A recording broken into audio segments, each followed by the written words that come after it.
ഏത് നിമിഷവും വീണുടഞ്ഞു പോകാവുന്ന ചില്ലുപാത്രമാണ് ഓരോ മനുഷ്യ ജീവിതവുമെന്ന് എല്ലാവർക്കും അറിയാം.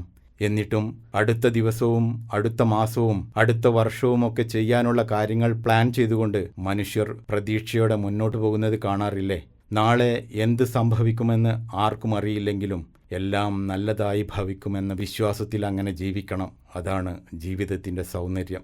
ഓരോരോ സ്ഥലങ്ങളിലൂടെയും സമയങ്ങളിലൂടെയും അവസ്ഥകളിലൂടെയും നമ്മൾ കടന്നു പോകണം. അത് ജീവിതത്തിൻ്റെ ഒരു നിയമമാണ്. അതിലൂടെയാണ് നമ്മൾ ജീവിതം പഠിക്കുന്നതും നമ്മൾ നമ്മളായി മാറുന്നതും. ഒരിടത്തേക്ക് യാത്ര ചെയ്യുമ്പോൾ സുഖമായി ലക്ഷ്യത്തിലെത്തുമെന്നാണ് നമ്മൾ പ്രതീക്ഷിക്കേണ്ടത്. അല്ലാതെ ഒരിക്കലും സംഭവിക്കാനിടയില്ലാത്ത കാര്യങ്ങളല്ല. ഒരു വഴി അടയുമ്പോൾ മറ്റൊരു വഴിയിലൂടെ സഞ്ചരിക്കുക. എല്ലാം നല്ലതായി ഭവിക്കുമെന്ന വിശ്വാസത്തിൽ അങ്ങനെ ജീവിക്കുമ്പോൾ വല്ലാത്തൊരു ധൈര്യവും സന്തോഷവുമാണ്. ഓരോ നിമിഷവും അനുഭവിക്കുക. അതും ഒരു പ്രാർത്ഥനയാണ്.